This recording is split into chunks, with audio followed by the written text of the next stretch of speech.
Welcome live inside the David Braley Athletic and Recreation Center on Mohawk College campus. I'm Nick Birnie, and alongside me, Sadie Martin. And tonight is the first of back-to-back games for the Mohawk Mountaineers men and women's basketball teams against Sault Ste. Marie College Cougars. Well, just to get things started, it's easy to point out at the start that Mohawk, being 2-0 in the women's side, and Sault Ste. Marie 0-4, have clearly had a bit different starts to their season, and we talked a bit in the opening about Sault Ste. Marie having a lack of players and a lack of bench tonight. They're carrying 10 players. 10 players only in this game because they're missing 5, so it'll be a tough couple days, Sadie, and what's one thing that Mohawk should have as an advantage for them going forward tonight when you consider the lack of bench that the Cougars have? Yeah, definitely the fact that Mohawk has that deep bench. How the Sault Ste. Marie team is looking is kind of how Mohawk looked last year. They had a lot of injuries and a lot of people missing, and now Mohawk's the healthy team, so hopefully they can use that to their advantage. And the Sioux, it's going to be tough for them because they are playing those back-to-back games, and having that shortened bench, it's going to be hard energy-wise to keep their momentum up the whole 2 days. So as we get things started, we'll have the starting lineups for you. For Sault Ste. Marie, we have Brianna Arichara, we have Mercedes Ryan, Taylor Blair, Cassidy Sabarine, and Brooke Bellarose. And for the Mohawk Mountaineers, Sam Pockernick, Hunter Johns, Shannon O'Neill, Jasmina Kusik, and Steph Rymax.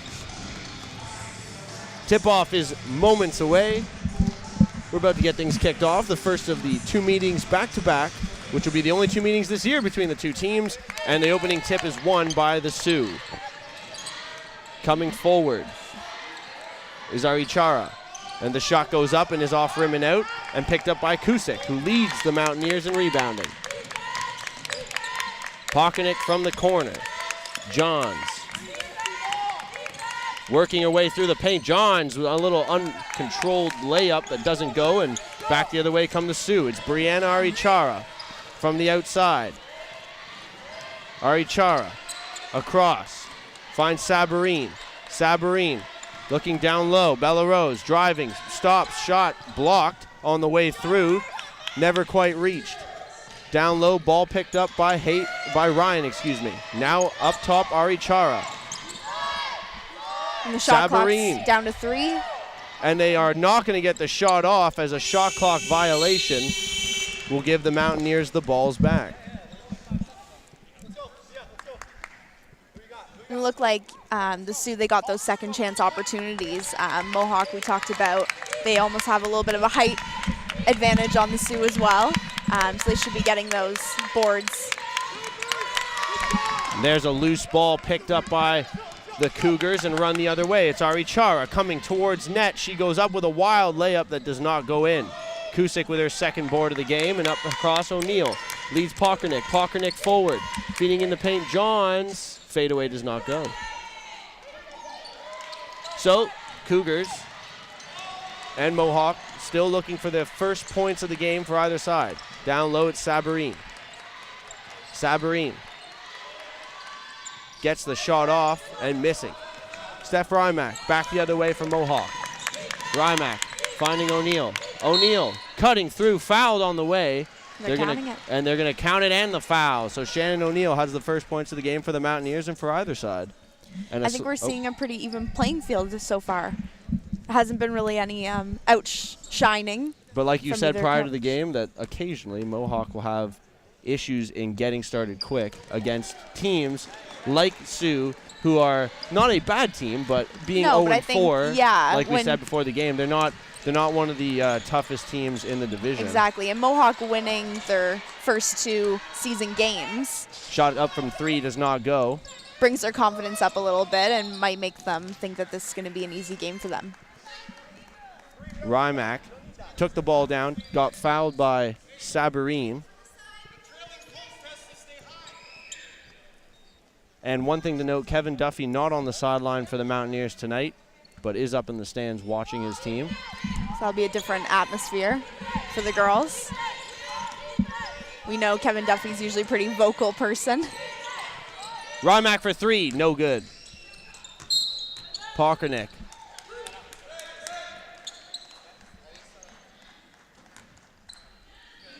So the ball to be inbounded by Mercedes Ryan. Finds Brianna Arichara, and back to Ryan. It's good defense. Mohawk's usually a team to put on the pressure. Duffy likes the full court presses, and it's a way that they can get easy buckets early in the game. So Arichara to inbounds, Ryan to inbounds, and finds Taylor Blair down low.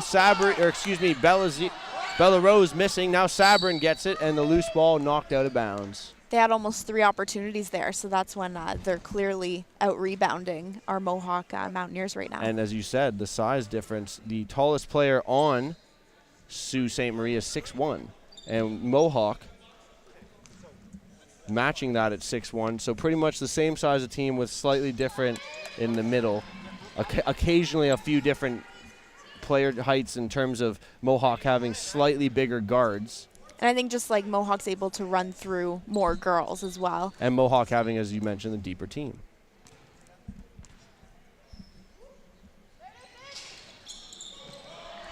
And Kusik pulls down that rebound. We were talking about her before the game as well, that she's been a huge key for the Mountaineers on their rebounding. Shot goes up quick and is missed by Rymack. Ball goes loose out of bounds off a hand and will find its way out for Mohawk ball.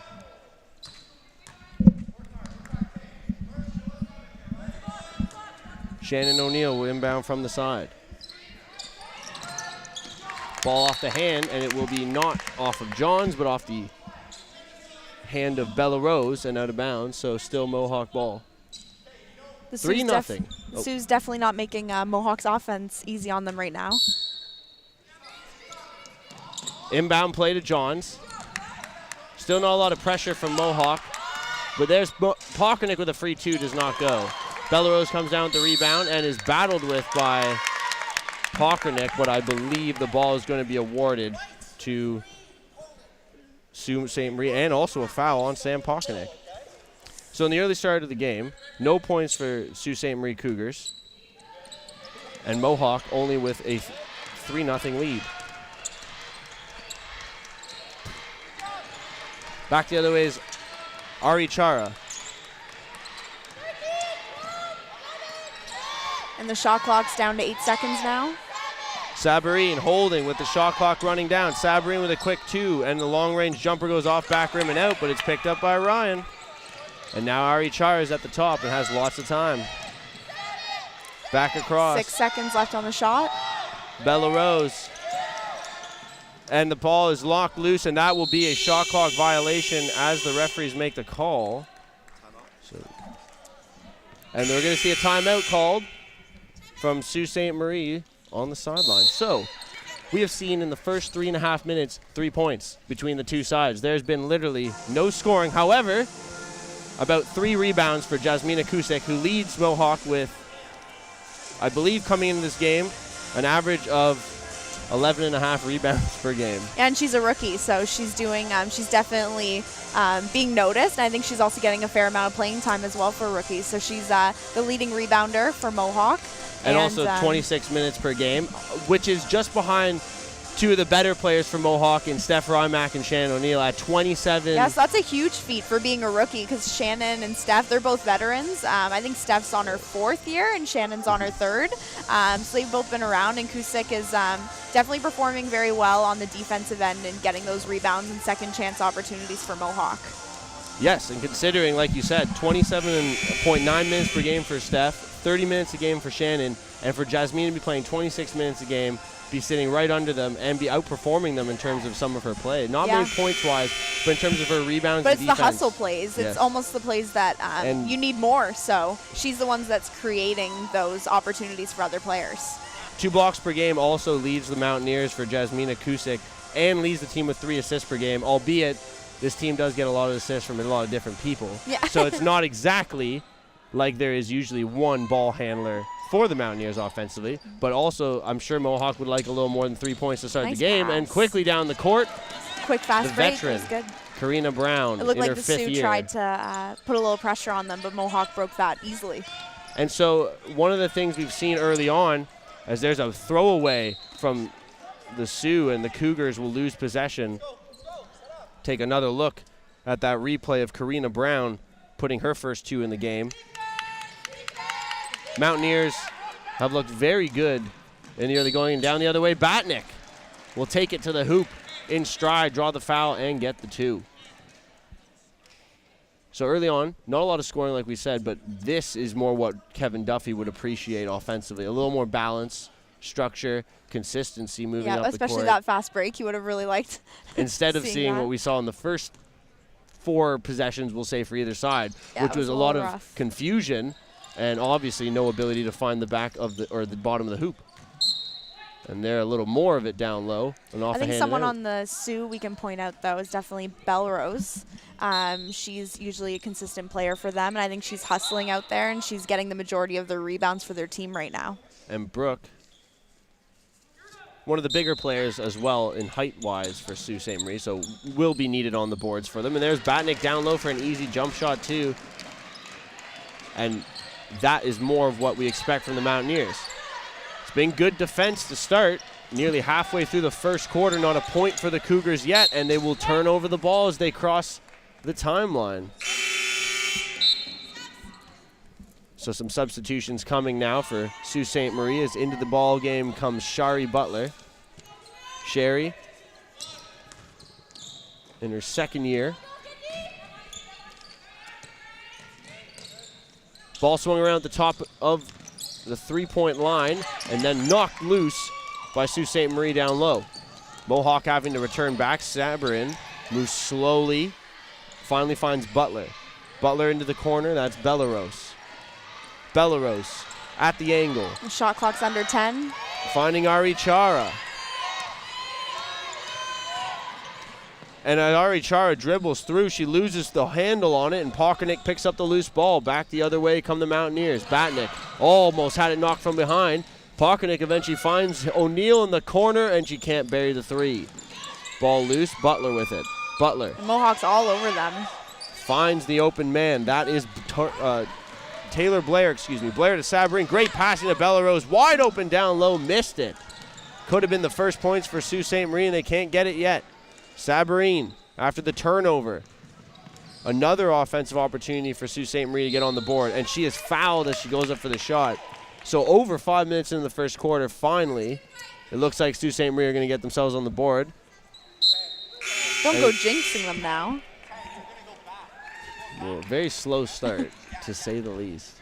And obviously, for a team that travels as much as they do and play as many games in a row as they do, and now have as short a bench tonight as they do. Yeah, it's not an easy game to play. Yeah, and this game really key. is kind of 2 days long. So if you think about Mohawk plays a lot of pressure basketball, and that's something that definitely tires out a team physically and mentally. O'Neill the other way, Pockernick to the hoop with power and drives it home. Yeah, she just drove that shoulder into her and got the inside position. And we're going to take another look at that great Pockernick drive. Great pass from O'Neill. And as you said, dips the shoulder. And right strong. by her. So early in the game, Mohawk has clearly found the consistency after that the first few possessions in that last timeout. Sault Ste. Marie is still trying to figure themselves out here. They have played a lot on the outside and taken their shots, and they are not falling as it continues there. A miss from Blair, their leading scorer. If you let Mohawk get that defensive board and out to their outlets, they're quick down the floor, so they're looking to use that as a fast break opportunity. And there's, I believe, Karina Brown fouled on her way up to the hoop. And like you said, if they get, Chris Brown, and if you get a step on someone like Mohawk seems to have in this early going, they seem to be driving right by and going for the easy 2 when you see Sault Ste. Marie going for so many long-range jumpers. Yeah, this we've is noticed not the a shot good idea. clock has been winding down on them a lot more as well. They don't have the quick movement working to their advantage right now. They're just not looking as alive and as into the action as they should with such a dangerous Mohawk team that they're playing. So here is Carissa, and she will make 1 of 2. Pushing the lead to its farthest point at 12-1.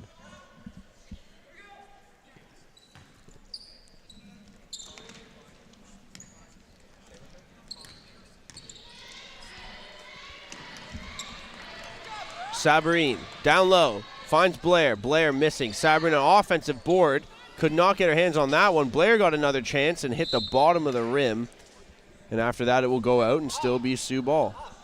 And Blair's someone that we were expecting to kind of be the leader for the Sioux. Their last 2 games against Fanshawe, she had 18 points, 5 rebounds one game, and 15 points the second game. So that's definitely someone that's going to need to step it up and help out the Sioux a little bit tonight.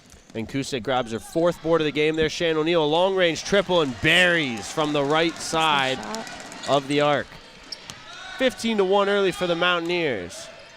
Take another look at that wonderful shot from O'Neill. Quick delivery and quicker release. And oh, the ball has gotten stuck right up in the crevice between the net and the basket. You don't often see that. And, well, there you go. There you go. You don't get to see this every day in sports, and we bring it to you. So now we have to go and retrieve another ball. Nick's going to go. I might go myself. Considering that, let's see which girl can get it out first. Well, Steph's 0 for 1. Steph's 0 for 2. Well, they're just going to let Steph go at it until she gets it, but she's 0 for 3, and I'm going to keep her to that. Callie's 0 for 1. Steph's 0 for 4. Either way. And this is coming from a guy who airballed 2 of his shots and it took game. the referee to do it right, which it would figure it would. But now that we've got this settled with, this game has had a wacky start to get to 15-1. Figured we'd get a ball stuck in the rim in between the backboard. Maybe it's good luck. Maybe it'll start a little turnaround. Maybe this game will get a little more fun. 15-1 still for the Mountaineers. 3:20 to play. Quick passing up the court. Shannon wants it again from the same spot. Oh, drills it again. Kills it. She was wanting that, yeah. 18-1. Mountaineers have spread the lead to 17. We're going to take another look. Great long feed from Steph Rymack, who drops another dime. And you can see they had that like eye contact. Steph just bombed it right over to her. Quick jump shot the other way underneath is missed. That one from Jessie Bjorna, the new substitute for Sault Ste. Marie. Ball the outside, and the shot is missed from Strongman. Callie battling with her, and it's going to be jump ball. And Sault Ste. Marie will win that.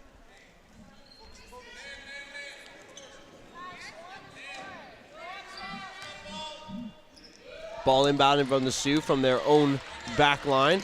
And there it's picked on the way through the middle, and Kuchik back the other way, uses the left hand with ease and makes it look too easy. Yeah. Fine body balance and positioning in midair. Yeah, she had nice strides just weaving through that court.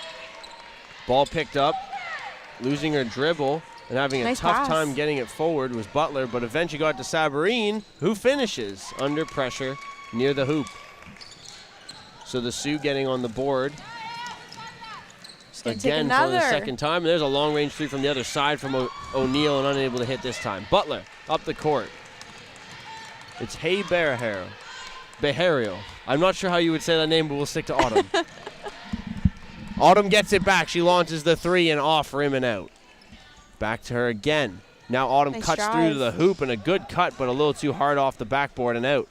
Kusick grabs the loose ball, finds O'Neill, who lifts it up court to Johns underneath, and Johns just misses with a little too much power off the backboard. We're seeing Mohawk beat the Sioux down the court a lot this game so far. And Mohawk still keeping the pace up. Kusick with another steal. Kusick down the other way, uses her balance to earn the call.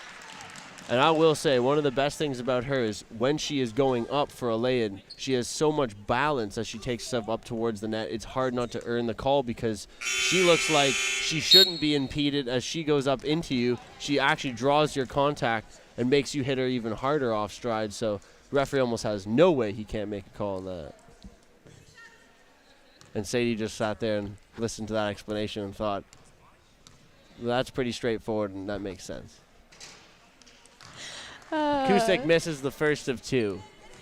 Minute 30 to go first quarter from the D-Bark Center here in Mohawk. We need more ads. Throw in a Bud Light commercial in the middle of this. Sweep across the screen. I thought it was Swiffer last time. It was, but we'll switch it up every game. A new ad. Arichara. Down low in the corner, Blair. Down low into the paint. Jessie Bjorn tried to go up with it strong, That was Bella Rose tried to go up with a strong and eventually is going to earn the call. So Dutrazak with the hack.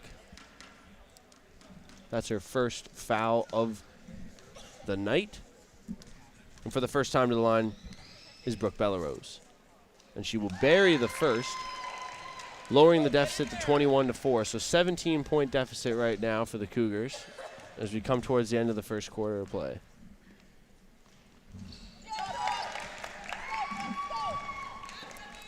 Sue putting some pressure on Mohawk.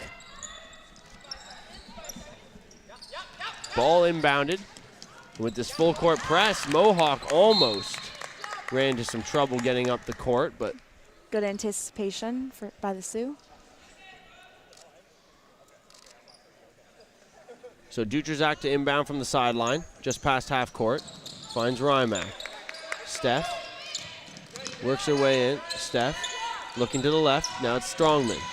Callie goes up and misses. Too strong. Too strong on the shot. And back the other way they come. Here come the Sioux. It's Ari Chara working into the paint. Ari Chara outside on the kick.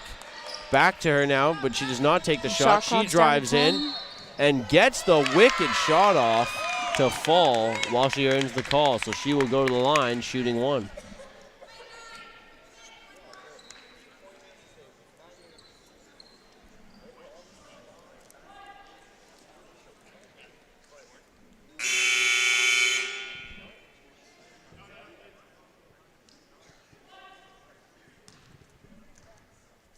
So to go to the line now, shooting the one. Ari Chara. On the sideline getting checked out for Sioux is Cassidy Sabarine, who seems to have done something with her left pinky. She's actually getting checked out by the Mohawk staff right now. So Sioux, another player down possibly as we go further in this one. Always not a good news scenario. No, that's one thing that's definitely different for the Mohawk team this year, because we had a lot of players out last year for the women's team. One of the reasons that it kind of held them back when they got to the finals, but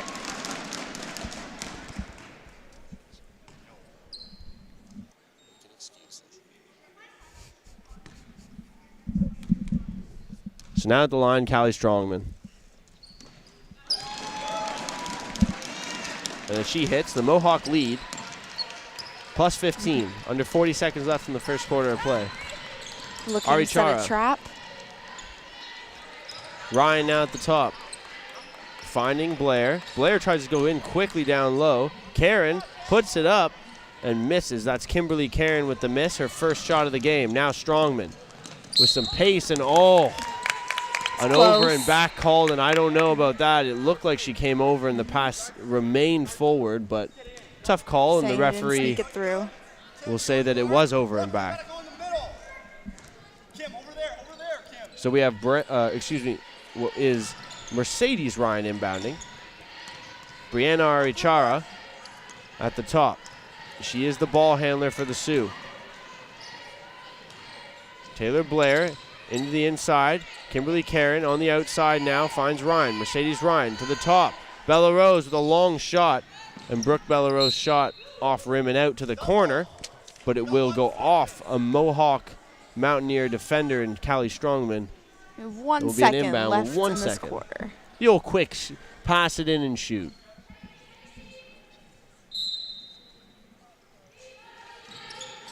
They go for Blair. Blair puts it up, but as soon as she got the shot off, a hand in her face and a block puts an end to that. Kind of looked like there was some contact there.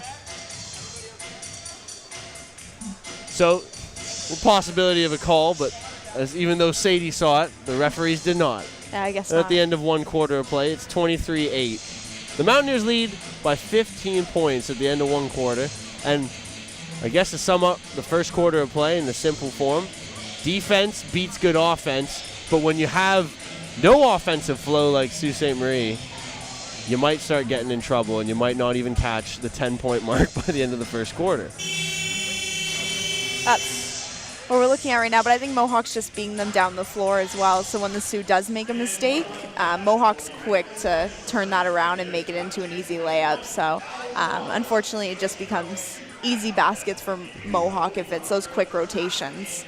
And Jasmina Kusek has now grabbed herself 3 least minimal rebounds in the first quarter. And this is a girl that averages a double-double right now. And I know it's only 2 games in the season, but both of the first 2 games of the season. And that's when you have nerves as well. So for her to be able to do that, it's impressive. Especially considering, as I was going to mention, 2 games in the season, you're a rookie. Where are the nerves for a girl who's got 2 double-doubles on her way tonight clearly to another double-double if the first quarter says anything.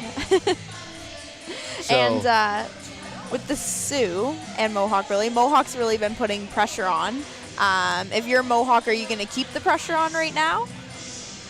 Well, up 15, I highly doubt that I would personally be full court pressing, but I don't know. Do you think they should kind of lay back then a little bit? Well, there's no reason to lay back and lay off, but wouldn't exactly full court press it myself. However, I'm no Kevin Duffy, and that's why I don't have any OCAA silver medals, gold medals, bronze medals, or any medals. We just sit here and talk about basketball. I have a lot of participation medals at home that are sitting on my fridge, and if my mom wants to bring them in, she can to prove it all. But I promise you I have nothing that Kevin Duffy has. I don't think your mom wants you to bring those in. I don't even think my mom's watching. Either way. Back to the basketball at hand. These girls actually have a very good chance at a medal this year. And in speaking of which, it's wins like this that you need. Come the end of the year, when the 18-game season is all said and done, this will be a needed victory.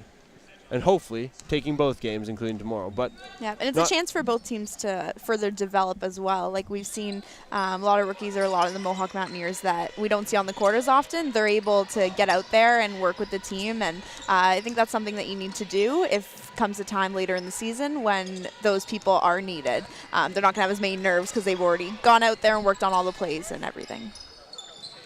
So, rebounded by Brown. Up ahead, Dutrasak. Now Pockernick. Pockernick deciding to slow it down a bit. Ball working around, and eventually a pass from Brown slips through the fingers of one of the new rookies, Danielle Datskew. Actually, before the game started, we thought Danielle would be getting the start, but it turned out that the lineup stayed pretty much the same to the last game. Pockernick, Johns, O'Neill, Imack, and Kusik. So those seem to be what Duffy has relied on as his now starting 5. But we are still seeing, as just mentioned, a couple of the newer faces, and there's a great finish. Yeah, she just got right around Karina's arm. By Ari Chara. Datskew to Pockernick. Had some space, thought about it, and slows things down. Datskew again. And only 7 seconds on the shot clock.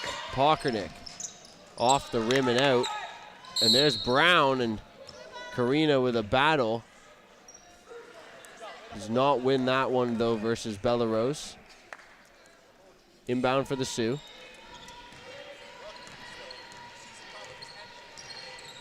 Ari Chara.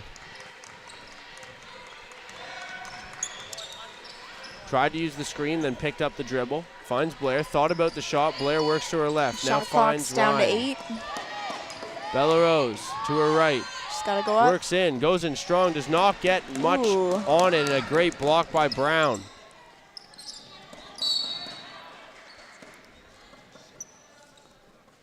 And Dutrazak knocked to the floor, and the foul will lead to Mohawk's inbound off to the side. And it'll be Datskew, another one of the first years. Pockernick, very close over and back, but does not get the call against her. And finding Brown down low for a great finish. And that's the hard thing, too. The Sioux looks like they're doing a little bit of like a half court, trying to trap them at half. But if Mohawk's able to get over that, then they're at an advantage with 2 girls still behind them. Ari Chara thinks about it. Long 3 off the front rim. Didn't have enough on it. Ryan finds Blair. She thinks about it and launches a long 3, and it's also off the front rim. And now Brown nice pass into up. the open space, but Batnick can't chase it down and runs almost face first into that wall.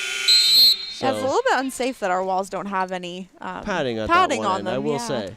Maybe We something see to it look more forward. with the men's games when they. Maybe something to look forward to in the future. We should get some pads there, Mohawk. Advertisement. Pads with advertisement on it of Swiffer, Wet Jet, and Bud Light. I'm a genius. Now up the court is Hey Bear Harriel, also known and much easier to say as Autumn. And she'll turn it over, though. Batnick the other way. Pockernick in with the easy 2. 27-10 for the Mountaineers. The lead is back up to 17. Hey Harriel. As we take another look at that easy Sam Pockernick lay-in. Nice finish. There's a good pass in down low. Shot misses from Bella Rose. She knocks the rebound loose and unfortunately out of bounds. And the Sioux are slipping in this one. And we heard from their coach before the game started, Nick Caron, and who does have some relation to Kimberly Caron on the team, if you are wondering, who's also a first year. Nick Caron, the head coach, did mention that this team has had a tough schedule, playing back-to-back nights in all their games this year, thus far in the first four games, and as well as going through the remaining 18 with these games today and tomorrow. And considering that fact, they play games where they don't get any game film in between one to the next. Yeah, that would definitely be a challenge. They have a lot of non-time off in between games when they really need it. And like he's mentioned, in each of the first four games that they had all losses, it was one quarter that did them in. And it almost feels like in this game, it's been the first quarter that did them in, putting them so far behind that they may not have a chance to come back in this game. Yeah. Rymack, outside shot, drills it. Shot. And the lead is up to 20 now, 30-10 for the Mountaineers with 6:50 plus to play in this first half. And the problem, too, with playing the same team back-to-back is usually you play them at the beginning of the season and at the end of the season. So you can make your improvements and, like you said, watch that film. But with this circumstance, you're playing the team that you would have seen at the end of the season right away. So And there's no chance for you to improve. You kind of have to improve throughout all different teams, which is a harder base for you to even compare to. And I think that's one of the most unfair, and there's a really awkward over and back call. I guess they were not exactly aware of the ruling, the official stating that the ball was to be inbounded over the line. So Sioux with another turnover, and just unfortunate there. And we will see Ari Chara come back into the game.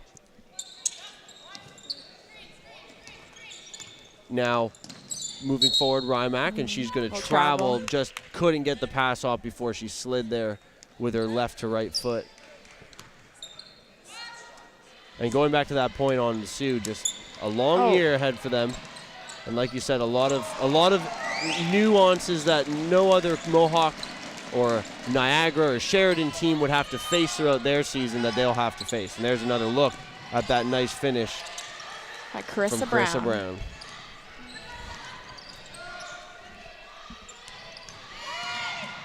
Bella Rose outside. Ari Chara with the shot clock down. Drives underneath and made a attempt at going up, but tripped on the out of bounds line.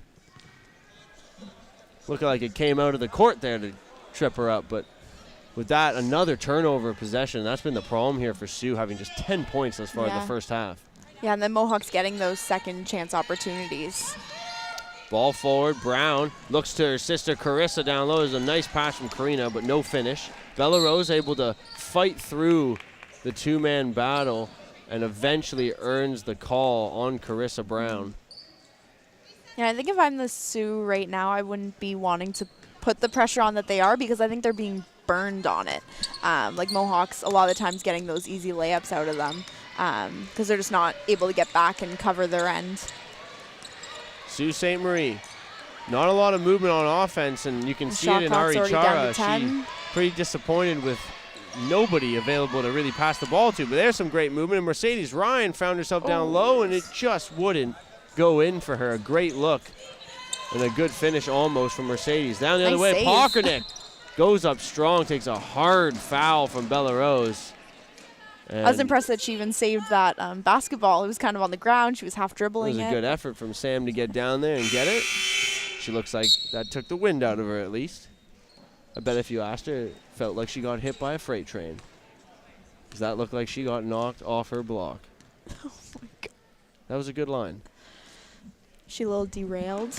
A little derailed. That's where I was going with that. Looks like a timeout is coming from Nick Cairn. As Sault Ste. Marie falls behind now 33-10 as Pockernick looks to make both from the line and will squeak the second home. A 24-point advantage with a timeout to come. 5.5 minutes left in the first half. Mountaineers all over the Cougars in this one. And they're still putting that pressure on as well. They still have the full court defense going. So it's quite the score gap we have right here, but looks like Mohawk's going to keep it on. Okay, so one of the interesting facts about Sault Ste. Marie as well that most people probably wouldn't know is they might have, if not guaranteed, the shortest player in all of college basketball in the OCAA combined in Mackenzie Mazuka, who we have yet to see, number 2. She is 4'10". She is from Sault Ste. Marie. She's in her second year. So that's just something to keep an eye on if we end up seeing Mackenzie in the game. You will notice, trust me, you will notice in the height difference. It is like Allen Iverson out there. It's an incredible that a player that short is still competing in the OCAA. So I was a short basketball player. I'm not saying that she doesn't You have can the be fast. skill. She's probably agile. She is probably extremely skilled to make up for the lack of height. I don't see you dunking, Nick. I used to back in the day on my 9-foot net. On the Fisher-Price net. But those were the only nets you needed. So 5.5 to play after Sadie steals my self-esteem and throws it in the garbage can, reminding me I'm useless. Hopefully the Mountaineers can continue to keep the pressure up on Sue. Although, if I was Duffy, I think at this point I might lay off a bit and go with a half court at most. And I think that's what he's going to do. Ryan the other way. There's that press. But there's that half court press as soon as they touch the timeline. Yeah. And that's like the Sioux's trying to put that on Mohawk with their, I think if Mohawk, like that's their press, so they know how to break it as well, right? That's one of the things about Duffy's teams. They are so good. When they are on, the press is deadly. Their offense, it's not the greatest system. Their defense isn't even the greatest of systems when they play zone or man-to-man, but it's the press that they do so well. And like you said, therefore how they know how to as well. break. They're able to put that pressure on all game long, and you wouldn't notice any tired, any fatigue. Not for a second. And with all that pressure on, unfortunately, underneath, Cusick and Pockernick unable to finish and come up with the loose ball. So the Sioux will take over with 4:55 to play in the first half.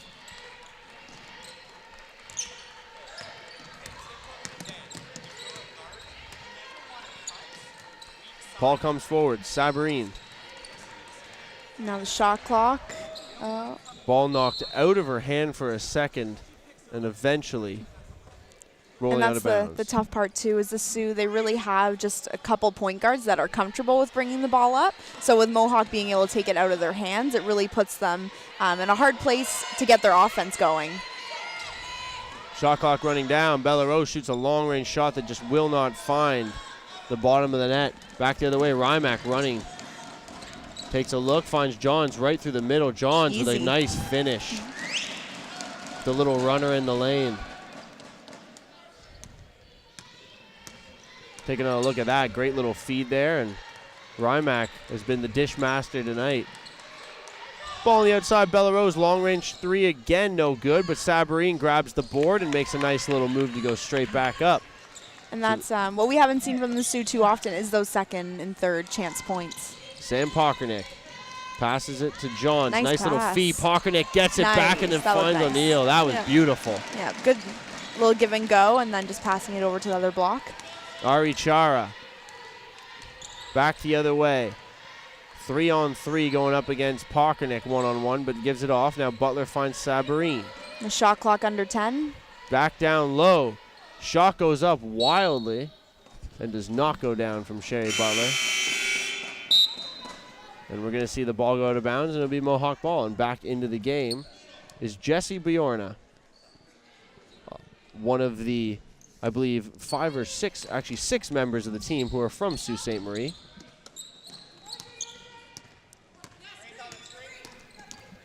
Shannon O'Neill against Ryan. Little body contact there to make some space. Now Johns thought about Shot it. clock at 6. Waits. Shot clock running down. Johns will pop it. A long-range 3, no good. And the ball picked up by Sabarine. And a good look to find Ari Chara. Ari Chara.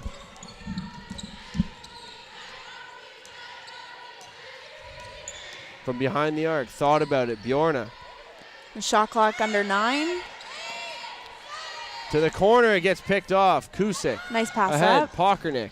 Oh. But her pass right for Butler. And turn the other way now. Sault Ste. Marie going back. Another. But Kusik got her hand. She's everywhere. She was at the can- other end of the court. She can fly. And a timeout call from the Mountaineers with 2:45 to play. 26-point lead. Well, kind of a what we expected type game. Don't like to use the word boring because that's not fair to it. Just not exactly competitive and wasn't exactly expected to be. Not with the team that Sault Ste. Marie brought tonight. Yeah, and Mohawk is holding their game as well. We were kind of worried that they would play down a little bit, which I think they've had a couple sloppy plays, but overall, I think they're playing at like their level. And especially a little bit of a different dynamic with Kevin Duffy, who is now a 9th-year coach, is not on the bench with them tonight. And I'm not 100% sure. We don't know why. We actually don't know why, so that's the scary, mysterious part. We could start spreading rumors. But We could tell you he's been fired, but that's probably also not 100% true. We could tell you that a lot of probably things. isn't true at all. As he's sitting up in the stands watching. He's not someone who makes it far from these games. He's someone who's very passionate about the game, and I think he's definitely wanting a medal at the end of this. So he may be suspended. Something might have happened in between last games. Like I said, he's very passionate. You know, last home game, and sometimes the emotions get up there, and maybe we will talk to Kevin at the end of the game and get his thoughts on why he had to sit so far away. Sabarine will inbound. 2:45 to play. Butler with it. Handoff. Ari Char at the top of the key working on Pockernick. Sabarine. And eventually, we're going to get a foul called here against Sault Ste. Marie.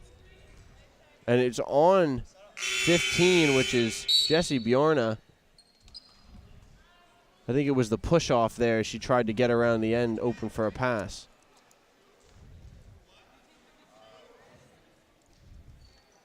Jessie, one of the 6 Sault Ste. Marie players, as mentioned, playing for their hometown college.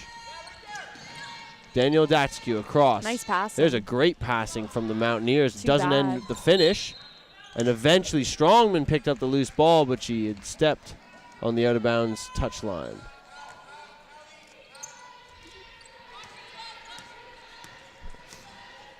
Ball brought forward. Ari Chara. Kicking it out. Butler, long range 3 off the front of the rim and out.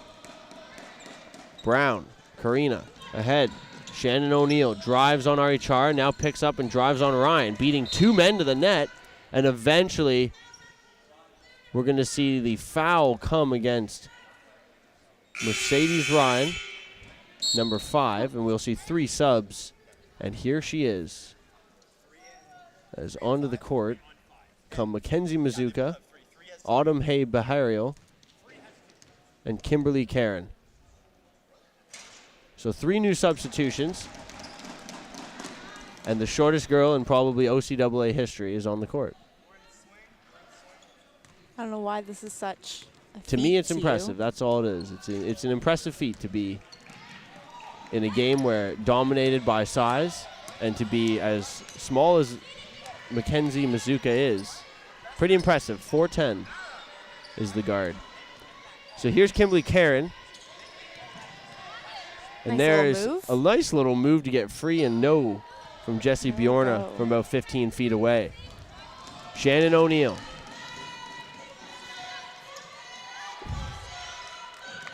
And down low, we're going to see an offensive foul on Karina Brown as she backed her way in, and a little too much force earns her the call. She is known for being more of a physical player and especially getting her position on the post. It looks like these refs are more in tune to that kind of stuff that's going on. They had a similar call on the Sioux earlier. Ball off the fingertips of Mazuka and out of bounds. Hasn't been the most physical of games, but there's been a fair share of its battles for loose balls. And the refs, like you said, have been pretty on that tonight. There's a nice little attempted keep-in by Bjorna that does not work. And back the other way will come the Mountaineers with the basketball now. Just a minute 24 to play in the first half of basketball. Shannon O'Neill working. Oh, what nice a great move. cross. Datsky now from the corner. Back top, it's Strongman. Catch, move, then shoot, and won't go. Loose ball almost won by Batnick, but she cannot. Back the other way. Hey, Bear now Sabarin. Pass back for her. Does not go to its intended receiver. And unfortunately, when she went to pick it up, that will have to be an over and back call. Good chase by Datsky, the rookie. So Callie to inbounds to our left in front of the Sault Ste. Marie bench. Finds O'Neill. Under a minute to go in the first half of play here. 39-12, the Mountaineers lead. A low-scoring first half. Brown puts up a wicked right-handed lane. Does not go. Batnick takes her time from three and almost drills it in and out. And the loose ball picked up and fouled underneath is Shannon O'Neill. So the Mountaineers all over the offensive glass. And getting those second chance opportunities, able to reset and able to will look for themselves something into a else. position to grab and hit the 40-point mark before the end of the first half. Shannon, though, unfortunately misses the first of two. And different from the first game, we have seen quite a few new faces on the court in this one. And there's Shannon hitting the second, going 1 of 2 from the line, and it's 40-12 for the Mountaineers. A lot more time on the court in today's game for Datsky and others. And, oh, wow, Shannon O'Neill almost made a highlight reel play.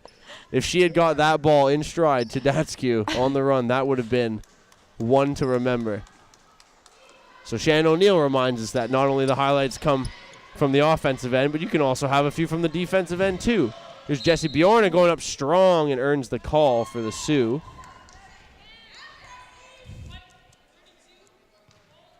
Foul goes on Batnick there. 32.9 seconds to go in the half.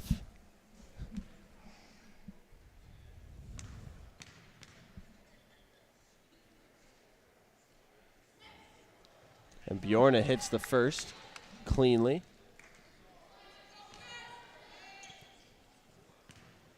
It's been a rough first half of play for them. And Bjorna cannot hit the second, but she'll grab her own board off the tip of a hand. She went up strong, but Batnick with a stronger defensive move. Back the other way. Datsky almost bounced the ball a little too high out of her range. Eventually the loose ball picked up by Batnick, and she can drill it. Yeah. It shows you the quick little dribble, and she had it out of her hands in seconds. What skill of Monica Batnick. Under 15 seconds. Now under 10 seconds to go in the half. Ball loose out of bounds, still in possession of the Sioux. So Sabarine will inbounds with 8.2 to play in this first half. Brown to guard her. Ball in. Autumn.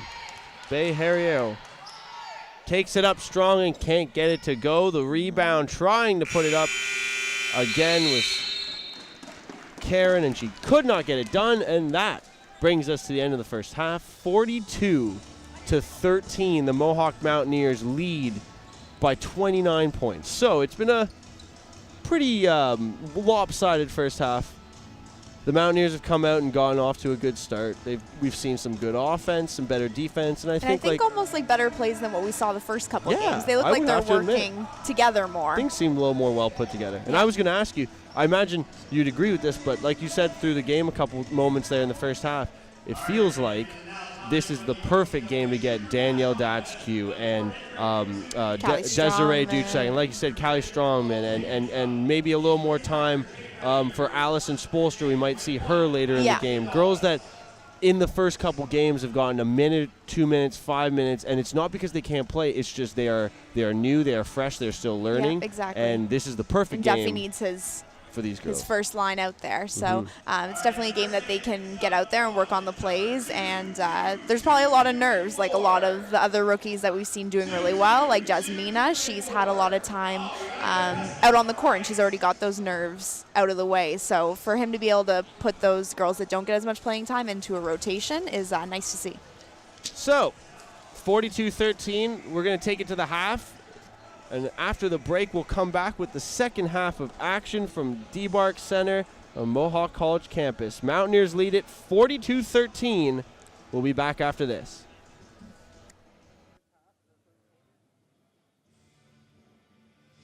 Welcome back inside. This is the David Braley Athletic and Recreation Center inside Mohawk College. Welcome back.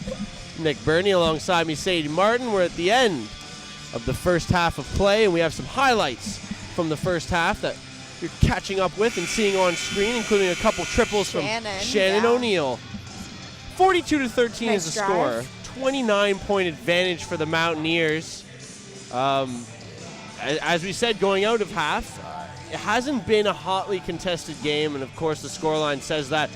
But it's been nice to see the Mountaineers get opportunities for some of their younger pieces, for individuals or talent that does not often get to hit the court, and that would be a lot of their first-year players. And there's a quick start, though, for Sault Ste. Marie as Taylor Blair gets the first 2 points of this second half, and Steph Blair's Rymack not coming someone back we the other really way. saw in the first half. And that is also coming from a person in Blair who, after a silent first half, was leading the team in their first 2 games as their top scorer. Sam Pockernick the other way misses a short opportunity. She's not one to usually miss those easy ones. Ari Chara back the other way. Couple notable stats from halftime as the two teams both shot very well in the first half. But when you think about it, or excuse me, is the Mountaineers, shot as a team very well in the first half by total field goals and from the three-point line. And, of course, the opposite, I should say, for Sault Ste. Marie, who had literally a 10.5 field goal percentage in the first half and was 0 for 8 from beyond the arc. Yeah. And that's just shows like the depth of the Mountaineers, and just that we're not playing on a even playing field as far as like the skill sets go tonight. And just to let you know, Taylor Blair had 0 points in that first half to be leading scorer coming into the game. Those easy right off the get-go were her first 2 points of this game, which we talked about. She was kind of the person that we were expecting and that the Sioux needed to perform tonight. And no surprise to see that Jasmina Kusik has 5 boards already through a half, albeit only 3 points. And Shannon O'Neill, 13 points in that first half. Yeah, quick she's had shot, a really good half. Missing there from Kusik. Ari Chara back the other way. She has 5 points, tied for the team lead for Sioux with Cassidy Sabarine. Blair tried to go back to Ari Chara. She kept it in bounds, but Kusik picks up the loose ball. Kusik finds O'Neill. O'Neill inside Johns. Johns looks back outside. Finds Rymack at the three-point line. A long-range 3 off the backboard rim and out. Sabrine battling under some pressure, eventually finds Blair with the pass. Blair inside looking for Bella Rose and lost it. Rymack battled with, looks for the foul and eventually gets the call as she was taken down from behind. And for Bella Rose, that's going to be personal foul number 3, putting her with Mercedes Ryan and teammate Taylor Blair at the 3 spot. And talking about how this team doesn't have a lot of bodies to go around right now, foul trouble definitely isn't where the Sioux wants to be. Last and as we have thing another they foul. need is more fouls, and once again, this time we're going to see a foul on Mohawk. So substitution coming in, Kimberly Karen.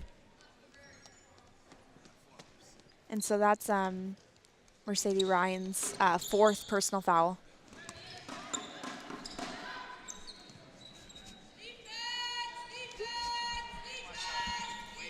So the shot goes up there, and it's missed from Kusik. Back the other way comes the Sioux.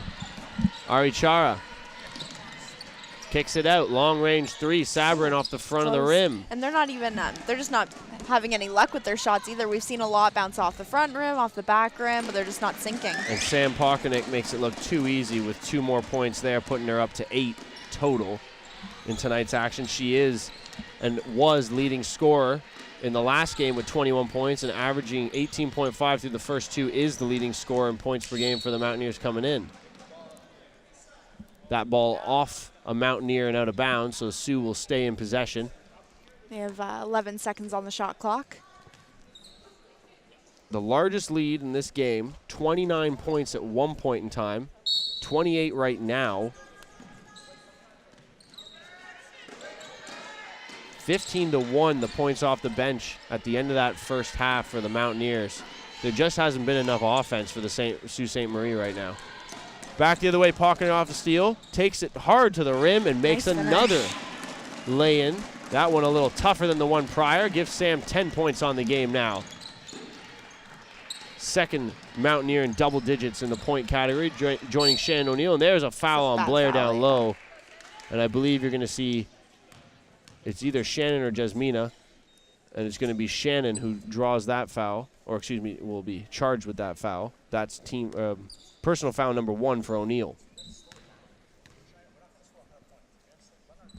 First of 2 made from Blair. That's her 3rd point of the game only. And Blair has definitely taken the shots. Her and Bellarose were the 2 leading scorers coming in. Blair 0 for 7 from the field in total in the first half. 0 for 4 from 3, 0 for 3 from inside the arc. Brooke Bellarose 0 for 1 from the 3-point line, 0 for 8 from inside the arc. They were combined 0 for 16 in the first half. Those are their 2 leading scorers. So this game has just gone in every possible way.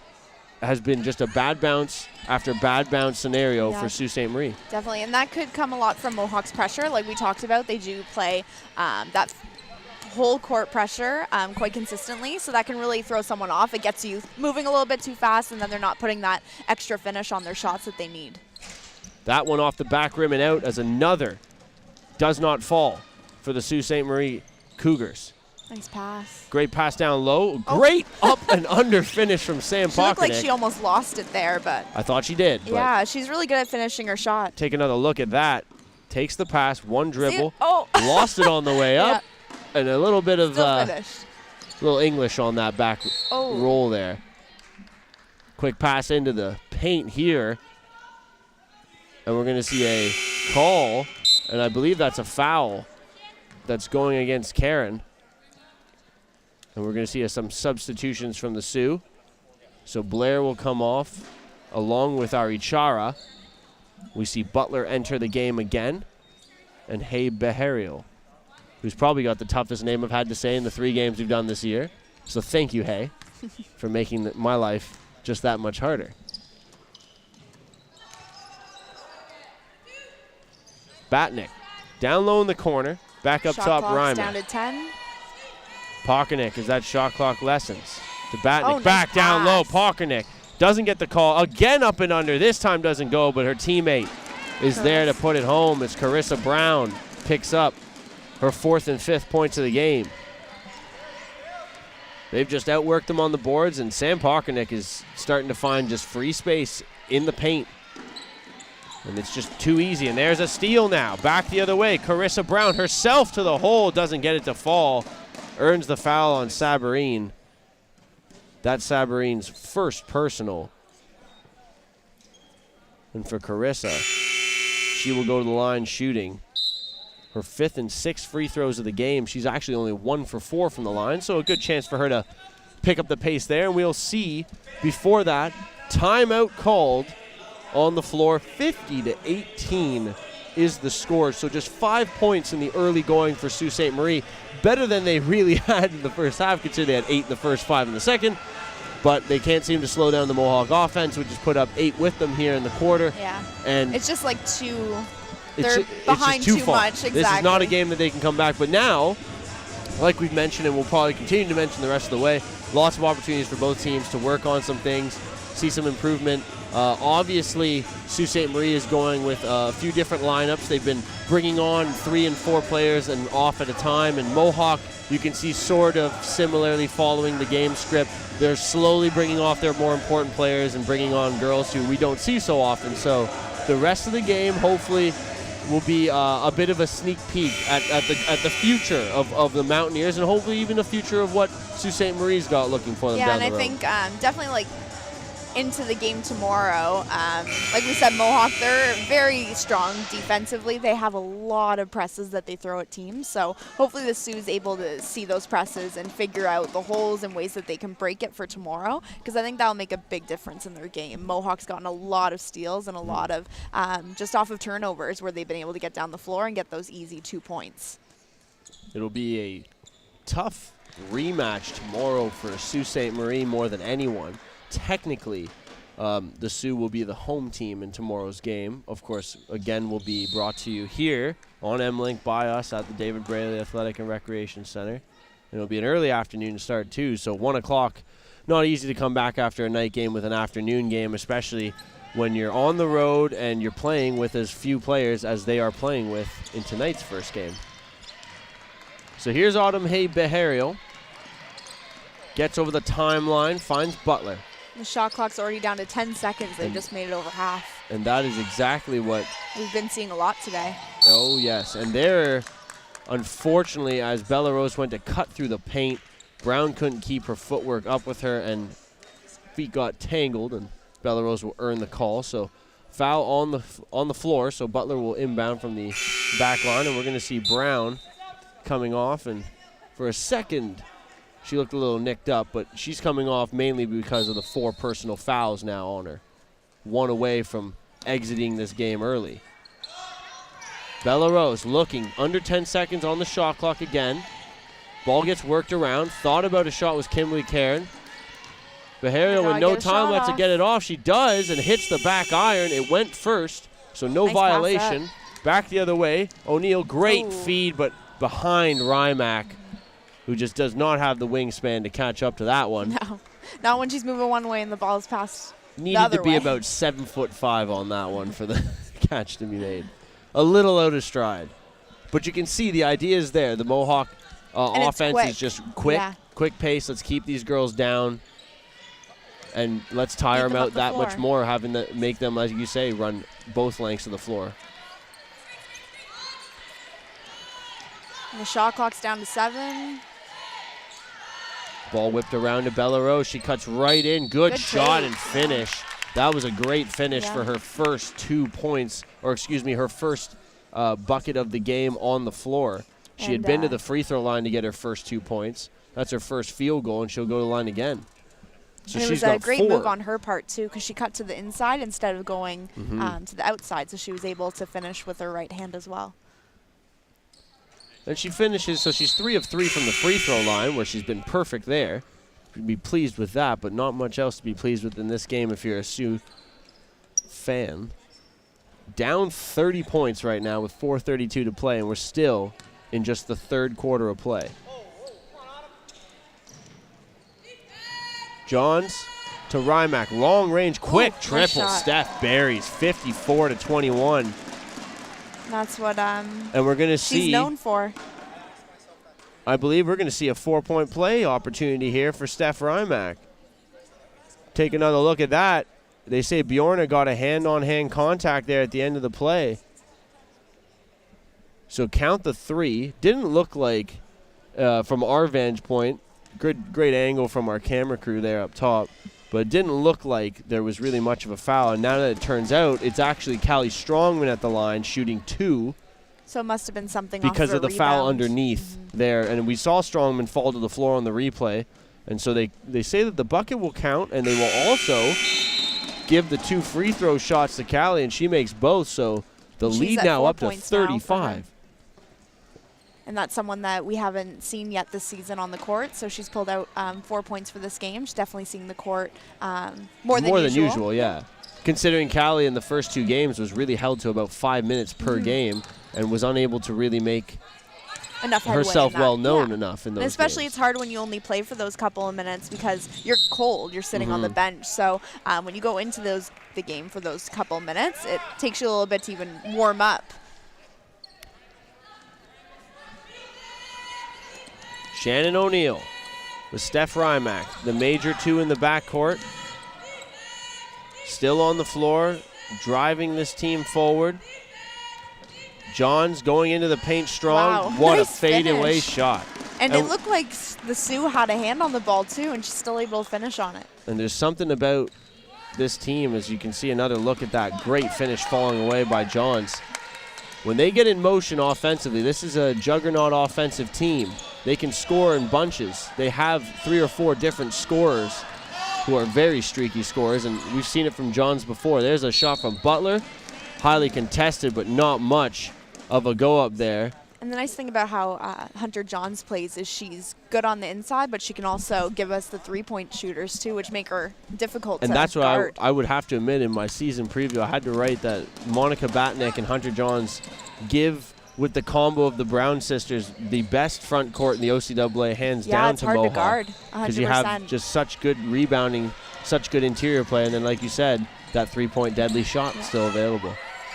Bjorna with time, took a long look. Sabrin eventually gets it back out. Butler now back inside Sabrin, met by another in Steph Rymack, and Rymack can't believe it. Happy about that but one. she's getting the call. She's and that's going to be it's only her the second, yes. I thought that she had more than that. She looked like she was getting frustrated with a couple of calls earlier, but still only at 2.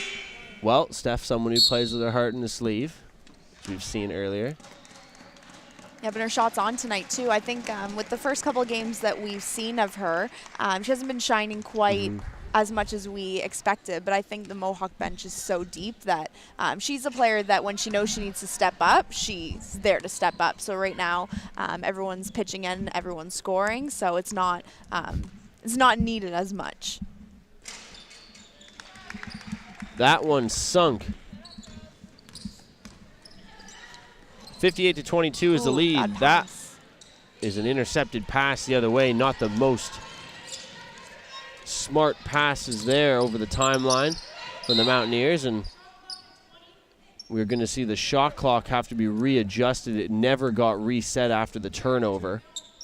So the referee has asked it to be inbounded from the touchline here, right in front of us. So we get a little TV time. Arichara now up at the top. Down to the corner. Sabrine goes nice well pass. Across the way. And Good Bjorna shot. nails it. And that was a wonderful little play from Sioux, who have not had much go for them their way offensively. Now Bjorna with a pick. Down the other way. Here's a quick replay as we have the ball move forward the other way. As you get another look at that Bjorna drop. And at the same time, good defensive play by Mohawk on the fast break the other way by the Sioux. Able to defend that, bring the ball out for another inbound. Bjorna from the touchline. Taking her time, almost hit the 5 seconds there, but found Butler. Arichara. Shot clock down to 8. Cutting into the hole, Arichara can't get it to go. But she's going to earn the call, and she's going to head to the line. She likes doing that little cut into the center. She's made a couple of buckets off of those. So Arichara will head to the line now, shooting 2. Just 2:13 to play in the third quarter here.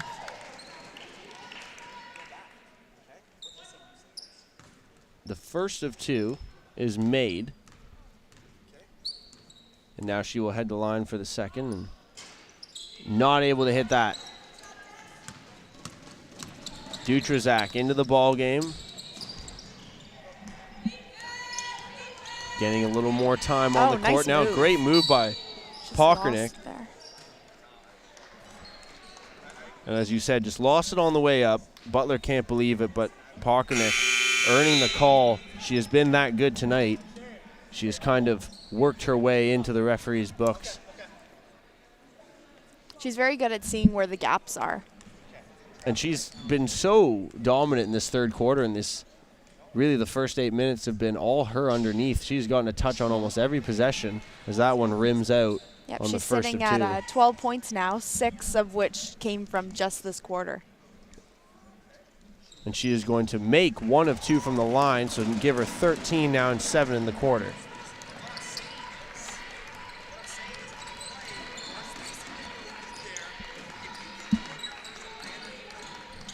From the side. Karen up top. Just And a now lack Bella of Rose. movement from the Sioux. And you can tell, and there's Danielle Datsky with a pick. Great play by Danielle, and she drives hard to the net, throws it up a little wild. And Can't Sam. hit, but there's Sam. Pockernick on the case to grab the board. And the shot clock's down Wheeling to 8. around. Dutrazak cutting in, tried to hand it off, and Bella Rose is there. Back the other way. Ari Chara. Now Butler, long range, off front rim, does not go. Ball played to the outside. Desiree Dutrazak to Danielle Datsky. In down low, it's Johns. Whips it out, wide open 3 for Pockernick and She buries. sinks it. She's feeling it right now. And Sam does not miss those wide open 3s. Take another look. Just Nice. too easy for Sam, time, space. And once again, she was able to find that gap. The Sioux's defense had moved over, and she was wide open. And now Datsky showing some good defense down low in the paint.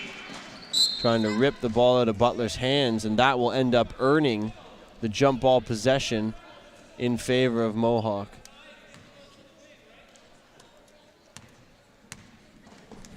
So ball brought forward. Mountaineers with a big, hefty lead as we come to the final minute of the third quarter of play. Good pick set by Johns, taking Ari Charba right down to the ground. But the Johns 3 misses after the pick and roll.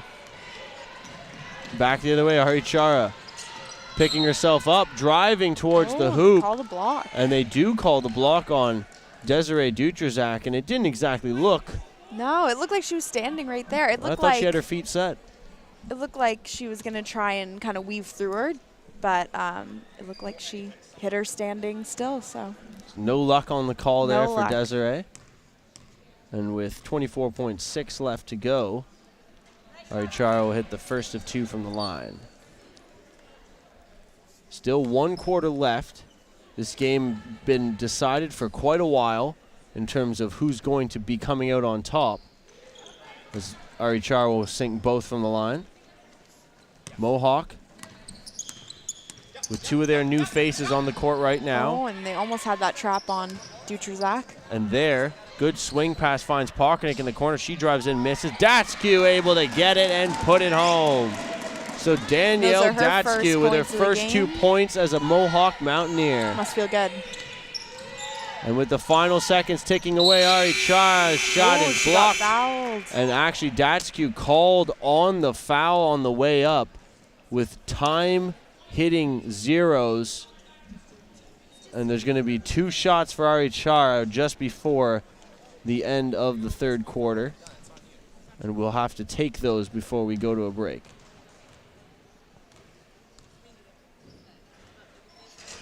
And she makes the first of 2.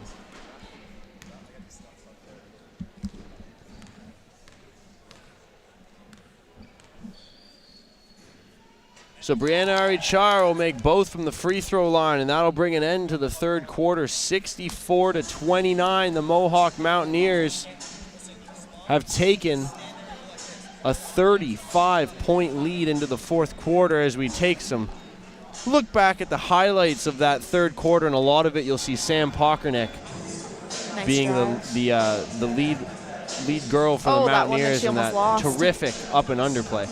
So as we go through 3 quarters of stats, it's a pretty simple game to define about who's got the advantage in all categories. It's the Mohawk Mountaineers. So like we were saying, going through some personal stats, Shannon O'Neill's had a great game. We didn't see a whole lot from her in that last quarter, but nothing really that she needed to add to her game. Saw Sam turn it up a bit as Pockernick has seemed to every game put in some sort of ability to put in your 15 to 20 She got points. 10 points just in that quarter, so And she so definitely she's well turned on her it up. way. Yeah. And nice to see Desiree Dutrazak hit the court. Also nice to see Danielle Datsky hit the court, considering that we haven't seen a whole lot of them in the She first 2 scored her games. first 2 points, which is nice to see as well. And then on the Sioux's end, Arichari, is that? Yep, That's how you pronounce Brianna her name? She's Arichara. had a good game this game. I think she just got 1, 2, 3, 4, 5 believe points in she- this last quarter. All of them coming off of foul shots. So she's cutting in, and she's not getting the shot off of that, but they're calling the fouls. Yeah. So I think we've had a very even playing field as far as how the refs are calling the game, which we haven't had some of the best the last games we've been to. So it's nice to see that they're calling it and they're kind of keeping it even. Yeah, after a couple mediocrely refereed games in the men and women's matches versus Niagara College 2 weekends ago, it was not. Yeah, it's consistent today. Yeah, it was not as inconsistent then as it has been today, or sorry, it has not been as inconsistent today as it was then. There you go. Got myself all mixed up there. Forgot almost what day it is. So we're about to start the fourth quarter of play. 64-29, the Mountaineers lead by 35 points. And Sault Ste. Marie opens up the fourth quarter with the inbounds. Autumn Hay-Baharial working on Shannon O'Neill. And the pass in, Sherry Butler cannot get the handle on it, and there comes Carissa Brown. Back the other way, she finds O'Neill inside. Cusick blocked, but the block on the hand means a foul, and Jasmina is going to the line.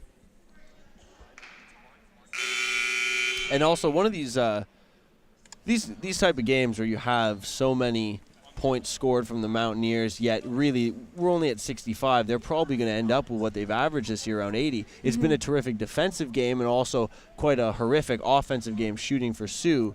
So when you look at the stats, Jasmina and some other players may not even have the best of games by the end of this one, but the scoreline will still be a blowout because they just were that good defensively. Yeah. And I'm sure Duffy appreciates that more than the offense. Yeah, and even though we didn't need those kind of, I guess, the stars on the Mountaineers team, they're more like spreading the wealth, I guess. We're seeing a lot more people on the board tonight.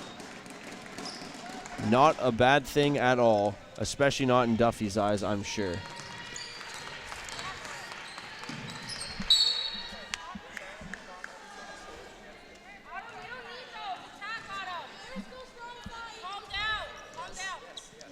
So, Shannon with the inbound. Just wide open. Long range three, air ball, unfortunately from Brown. Yeah, you could tell she hesitated there. Didn't feel maybe the most comfortable going up with that. It looks like the Sioux has changed up their defense. They were in a man-to-man, but it looks like they're playing more of a zone now, which I think that's where we're seeing those open shots come from Sam Pokranick. She had one, and Steph Rymack had a three, so it's kind of opened up more of the shooting opportunities for the Mountaineers than their inside game. Ball outside, Butler. Quick little short-range jumper does not go. And now here come the Mountaineers back the other way. Rymack to O'Neill. Shot clock's at 10. Brown thought about it. Great little fake and drive past the much smaller Mackenzie Masuka. And, I mean, if you got a 4'10" player on you and you have the size of Brown being pretty much a full foot taller than her, you kind of have to drive in that scenario. So good, smart play by Carissa right there. Well, the Brown sisters, they're very quick and agile as well. They were always one of the keystone players as far as the Mohawk defense goes. So they're great because they're physical and they're good at rebounding, but they also are able to make those like quick little agile moves to get around their players. Both very good off the dribble. There's Carissa showing you that quickness, but unable to corral that as she lost the handle on it trying to keep it alive. So the Sioux will take over with 8:56 to go in the fourth quarter, early in this final quarter of play. And Hay-Baharial moves across the timeline, finds Shy Butler. Butler wicks and works on Batnick, going across the way for Mercedes Ryan. Ryan finds up top, Danny Sabarine. Sabarine cutting in, quick little jump shot, falls. That looked nice. She had two players on her, so good for her. It's a good finish. Shannon O'Neill back the other way. Kicks it out top. It's Rymack. Rymack to Brown. Brown to Batnick. Batnick looks inside. Thought about it. Now pass. Great little lead find for Rymack, who finishes and one. And that's like, you can see the team chemistry there because that was a quick little move. And we're going to have to take another look at that. Little hesitation from Batnick. Yeah. Made the eye contact. Yeah. Smart little body movement. Exactly, and that's something you don't see when people are working more individually. I think we're really seeing Mohawk work as a team today, and we've seen some pretty nice looking plays. And it's been some really nice passing plays that have been the major highlights of our game today. Not selfish gameplay. The unselfish offense has led the way for the Mountaineers today. And there's a nice pick steal. as Rymack came flying in. And they're actually going to give her the foul on that, which I find to be I don't agree with. Pretty incredible, considering she got all ball and went flying through. I do not see the foul there at all. The only foul that could have been called. That puts her at her 4th personal. Oh, the only foul that could have been called there was on the Sioux. So a big blatant mistake by the referee will only hurt Steph personally, putting her 1 away from fouling out now in this game. Ryan working on Rymack. Rymack having to let off a bit considering her being 1 foul out from being fouled out. Ari Chara cuts through the hole against O'Neal, doesn't get it. The ball slips back out of Batnick's hands to Ari Chara. She goes right back up with it. Good work from She likes to work that inside kind of arc area. And Brianna Ari Chara drives hard and earns the foul against Jasmina Kusik. And we'll see a couple substitutions now. Kimberly Karen and Brooke Bellarose will be joined by Jessie Bjorna. And we will see it 3 off, Sabarine, Mizuka, and Butler.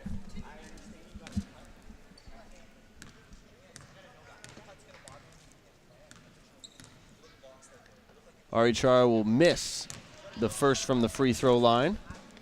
That's her first miss from the line. Or excuse me, her second miss from the line. She's been in the line the most, I believe, out of any of the Sault Ste. Marie players tonight. That will also, though, miss. So she goes 0 for 2, and back come the Mountaineers. Carissa Brown finds O'Neal. At the top, it's Shannon. Now to Callie Strongman off the switch. And they wheel it around. Now Brown looking for it, finding O'Neal driving. O'Neal inside, finds Kusik. Great passing, but a little too much on the finish there. Ryan to Ari Chara, who has pretty much handled the ball every single possession she's been on the court for Sioux. Long range shot, Bellarose can't seem to get one to go for tonight. And then Strongman tripped up, but seems okay on the play. She gets up quick. Shannon O'Neal to Kusik underneath, just waiting. And back at the other end, Kimberly Corrin just can't get up. Something has taken place here with her knee or her leg. And I'm not 100% sure. But her looks like it's her right knee. Head coach is headed over. And we're going to take a slight break here in timeout. A little water break for the ladies as they tend to Kimberly down in the corner.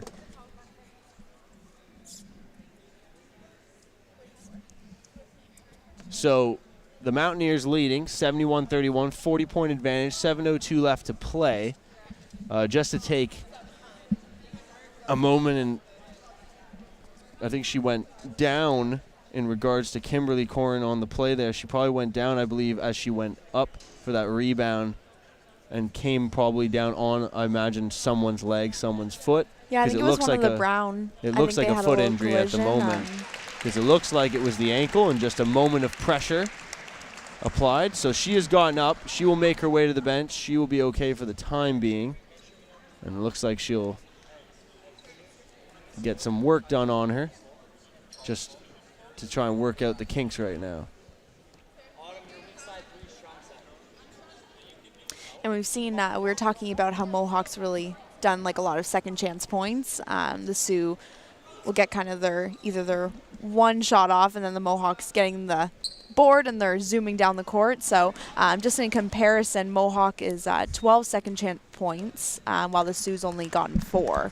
So that makes a huge difference in your gameplay. Ball the other way. Sioux working on offense. Bellarose from the top. The shot clock at 8. Bjorna. Shot clock works down. Bjorna. Off rim. She's able to get it off. Right back to her. Now they kick it out. Ari Chara maybe a little too long on the hesitation. Oh. No, she drills the 3 right in the face of the defender. She's had someone who's had a very good game. She's sitting at 13 points now. Take another look at that. She's definitely a little bit of hesitation, but still able to make that shot right in the face of the taller defender. And Mohawk's probably not going to let her have that shot again. If Kevin Duffy has his way, that 3 won't appear for the next 6.5 minutes from Brianna Ari Chara.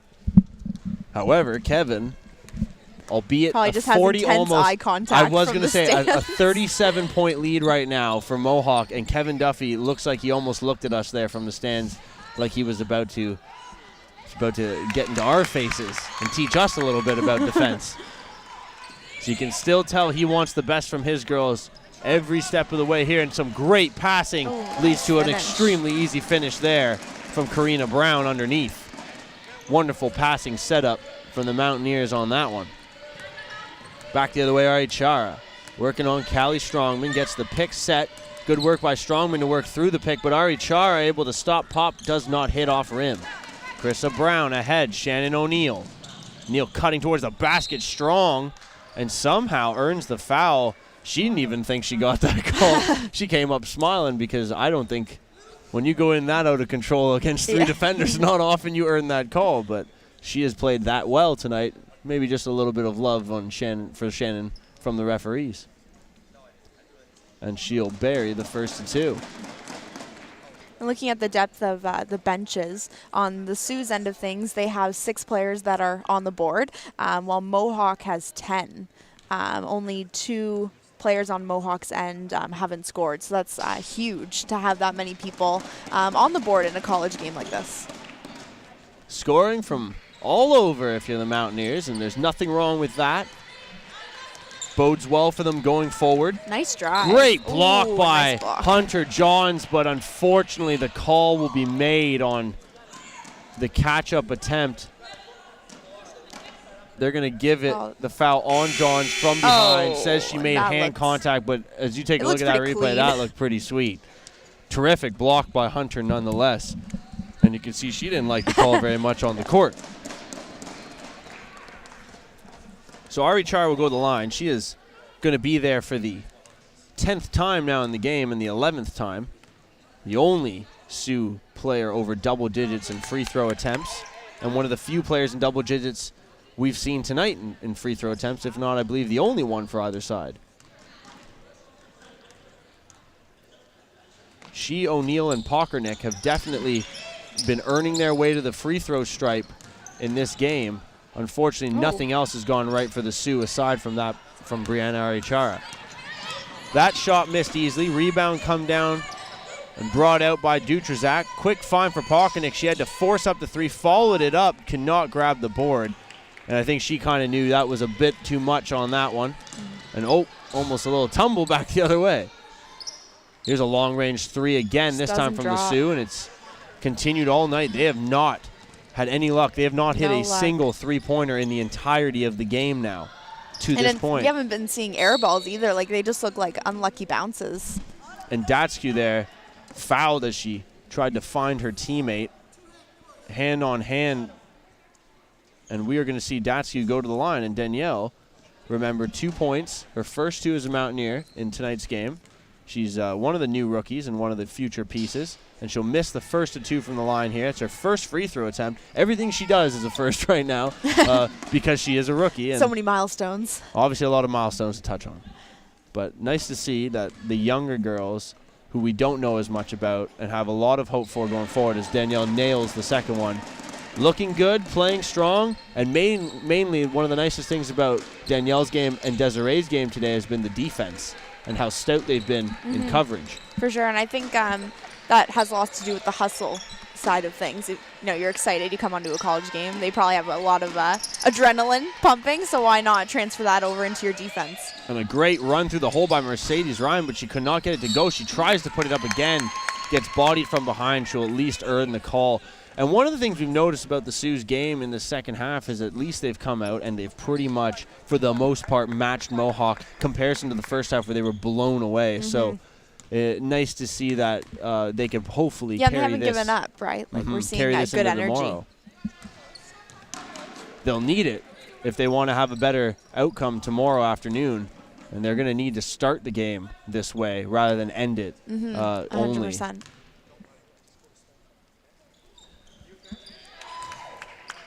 So Ryan able to hit that one from the line. 76-38. Mohawk has doubled a nice double. the Cougars' score to this point in the game. Not maybe what was totally expected tonight, but we've pretty much had the game work out the way that Kevin Duffy and most of the Mountaineers would have hoped. A big lead, terrific defense, and the same offense they've gotten through the first few games has shown up once again. There's a turnover, though, and eventually the loose ball won and it's won forward by the Sioux. 4:14 to play, fourth quarter. Timeout coming from Sault Ste. Marie. 76-38, the Mountaineers leading as we go to one of the final breaks most likely in the game.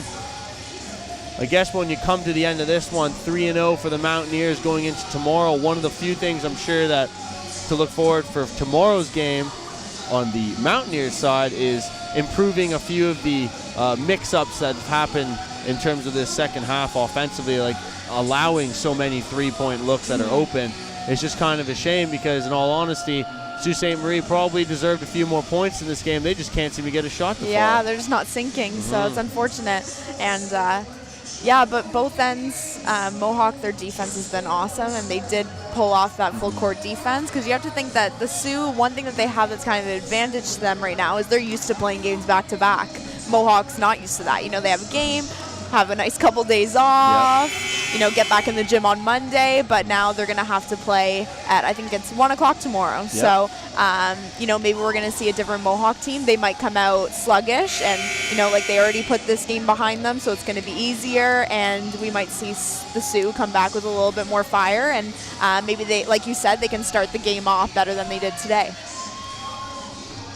Well, we're about to inbound from the baseline and play out this last 4 minutes here at the David Braley Athletic and Recreation Center on Mohawk College campus. Shot goes up, missing. Rebound offensively there for a second from Jessie Bjorna, but she got it taken away by Karina Brown. Brown nice looking pass. down low. Great pass for Danielle Datsky, and somehow that ball didn't go in. Danielle puts up another shot, does not find the rim, and Sabarine will bring it out. Leading away is Ari Chara. Ari Chara, great cut to the hole, doesn't go. She's very fast. And again, she finds the loose ball for a smaller point guard. Down to 7. And there's a almost pick. The shot clock running down. Bjorna down low, makes a cut to the net. Great left-handed finish from Jessie Bjorna. That was quite a smooth finish under pressure. And take another look. Cutting inside in between Dutrazak and Brown to get that finish. Hunter Johns on the outside. It's Dutrazak.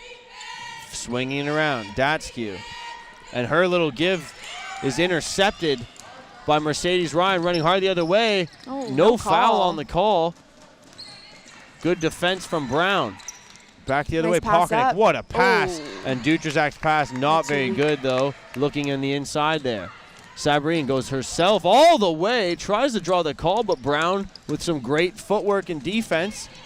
And now Pocknick finds Dutrazak. Dutrazak, great little feed to Johns, nice and relaxed, smooth, and a good transition finish from the Mountaineers there.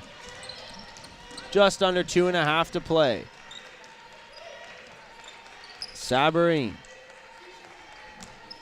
Ari Chara. To Sabarine. Across the way. Mercedes Ryan tries to throw it up. And a bit too unbalanced there. She's unable to hit the shot.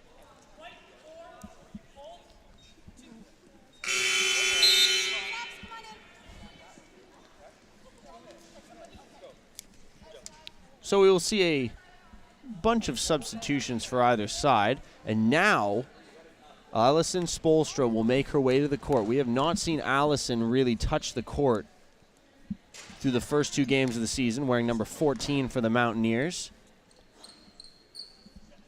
Allison is one of the many first-year players.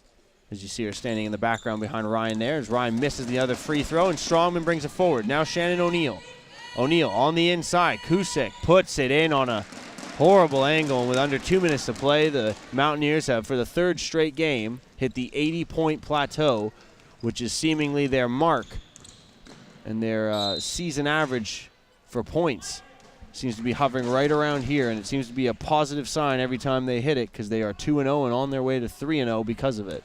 Yeah, and that's important for later games. You have to have those scoring opportunities because really the end score that wins the game. So if you're coming off of games with only, 50 points or so, it's not going to be enough when they come against that tougher competition. And how about that? Allison Spoelstra is in for about a minute or two here, and she's going to the line. So a chance for Allison to get her first points as a Mountaineer in her that would first just action. leave one Mohawk Mountaineer not on the board. And that would just leave one of our new girls scoreless.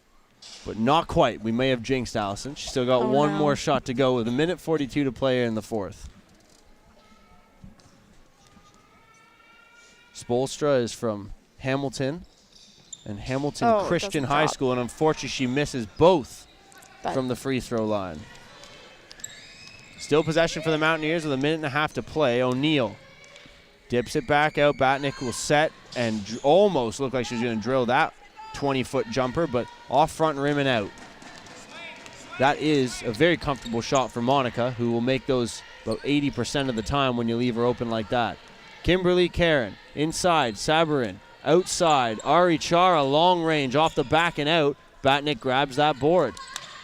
And a good little look, finds Callie Strongman, who will push it up with pace. Callie goes in strong, tries to put it up, will not get that shot to go though. Ball finds its way to Batnick, and Batnick finishes with a 58.8 to go in the ball game. She's gotten 8 points for the game. So maybe not the most stellar of performances from Batnick, but another solid game. Shot the ball well. Ari Chara. Shot clock's at 11. And the ball taken by Strongman on the side, and it will be out of bounds as Ari Chara lost it between her legs, and it did touch the out of bounds line. Ball inbounded. O'Neill to Strongman. Strongman cutting through. Strongman, nice little pass. Kusick. Nice little fine down low to Batnick. It squiggles across the rim and out. Just couldn't find the weight on that. Ari Chara down inside. Now under 30 to go in this ball game. And Jessie Bjorna will miss that shot. Spoelstra comes back with the last possession, it might seem, in this game. O'Neill's going to waste it down. Under 10 seconds left. Shannon O'Neill to Kusick. Kusick to O'Neill. She sees the clock, and she knows that this one's over as they will let the time run out. The Mountaineers have improved to 3-0 with an 82-40 defeat of the Sioux Cougars. And as we come to the end of this victory for Mohawk and tee you up for the men's game to follow, the women improved to 3-0 for Sault Ste. Marie Cougars. They fall to 0-5. We'll be back at it tomorrow for a 1 p.m. rematch, which will be the second and final meeting of these two teams in the OCAA 2016-17 season.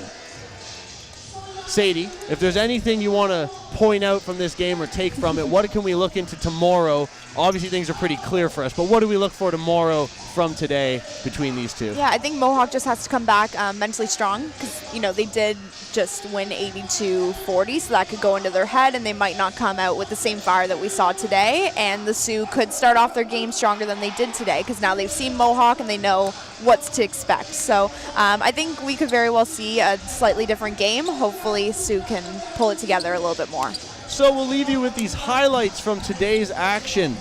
Mohawk double up the score on the Cougars 82-40 and keep their record perfect at 3-0 while the Cougars remain winless. Tomorrow, 1:00 p.m., join us again on M-Link to see the rematch and second match of the season between the two. For Sadie Martin, I'm Nick Birnie, and for all the cast and crew saying so long, hope you enjoyed. This has been Mohawk Mountaineers basketball on M-Link.